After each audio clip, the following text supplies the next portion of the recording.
Yo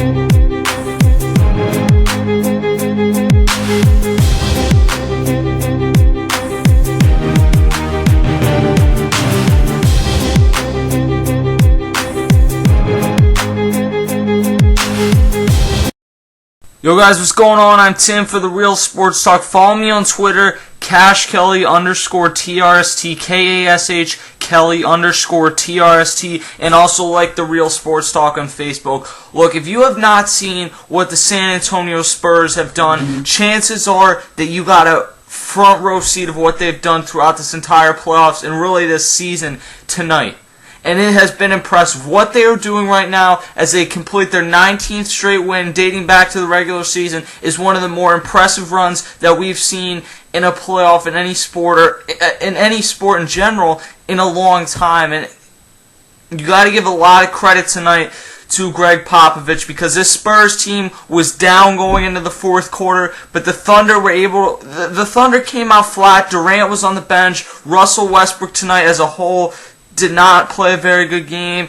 And overall, when Russell Westbrook and Kevin Durant did not both play really good games, or when one of them, and you have seen cases where both of them have done this, when either of them has a game where not only do they have a bad game, but they have a really bad game. And when you shoot 7 of 21 for Russell Westbrook, that's a pretty bad game. I mean, it's not the worst game possible, I don't think, but when you're shooting 30%, that's not exactly ideal. And the fact that Kevin Durant, he shot 8 of 19, that's not terrible, but it's not like he shot 60% tonight either, and he was 0-4 from behind the three-point line.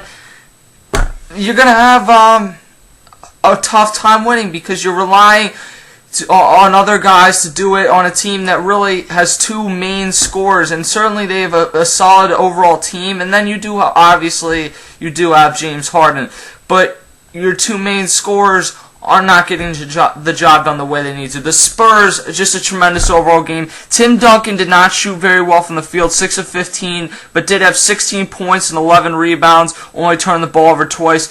Kawhi Leonard, who has played a big role for them in these playoffs, 3 of 9 from the field, 1 of 3 from downtown, 7 points. The thing that I want to say about Duncan, though, is the defense he's played, and also the decoys that they are able to set by having these three guys, in Ginobili, Parker, and Duncan, out on the court at the same time. That's very valuable, whether they're playing well or not. And the same thing goes for the Thunder. Boris Diaw, 4 of 6 from the field, 8 points. Tony Parker didn't have a great game tonight, 18 points, 6 of 15 from the field. So between Duncan and Parker, if I just gave you their stats, you would have thought that they lost. Although Parker did have 6 assists and 8 rebounds, but he also turned the ball over 4 times, so that's not exactly great. But Manu Ginobili took over in the fourth quarter. 9 of 14 from the field total in this game, 3 of 5 from downtown, 26 total points, and 13 of them came in the fourth quarter. He had a tremendous fourth quarter. He had a few layups, and the one that was the most impressive was the fake where he got Durant off his heels, got fouled, and made the layup. That was a tremendous overall play by Manu Ginobili, and he had a great overall game. We've seen throughout these playoffs how dangerous this team has been. We talk about all the other teams' big threes. In Oklahoma City, you got Durant, Westbrook, Harden. In Miami, you have Bosh, Wade, and LeBron, although that hasn't been there for a lot of the playoffs this season. And then in Boston, you have really a big four when everyone's playing, right? So the one big three that hasn't gotten the credit has been Duncan, Parker, and Ginobili, and that might be the big three that's been the most proficient throughout, or prolific, I should say, throughout these playoffs so far. The Spurs in these playoffs now are 9-0.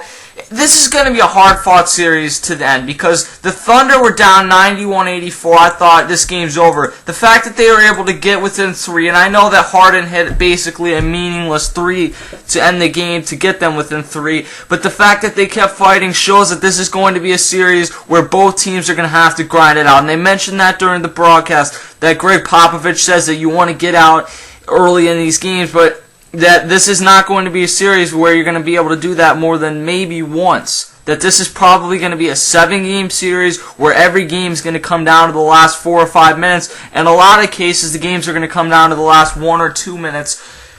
And it's going to be an exciting series. I think that we're watching the two best teams in the NBA right now. No disrespect to the Boston Celtics or the Miami Heat, but I think that there's certainly a case that you can make that these Western Conference Finals can be as good, if not better, than the NBA Finals. Now, the thing that the East has the advantage of, whoever comes out, whether it be Miami or Boston, is that maybe these two teams will beat up on each other so much, and that the two teams will be, or whoever comes out will be emotionally drained. That's certainly possible, but right now, watching this first game, I took the Thunder in 7, and I'm still sticking with that, but it's going to be a 7-game series. If not, it's going to be a really, really good 6-game series, and there certainly have been really, really good 6-game series. Make no mistake, the Spurs are not going to win every game in these playoffs. If the Spurs win every game in these playoffs, I'll make some ridiculous bet. Leave something in the comments below of a dare or something for me to do if the Spurs win every game in these playoffs, because I just cannot see this run continuing. One final note that I want to put in, something I've noticed for a while, but the spotlight became on him tonight. That's Manu Ginobili.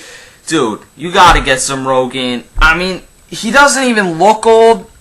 But then you see that like bald spot at the top of his scalp, and it looks ridiculous, man. You're rich as hell. Get that taken care of. I'm Tim. Follow me on Twitter. Like me on Facebook. Get that taken care of as well. And I'll see you guys later.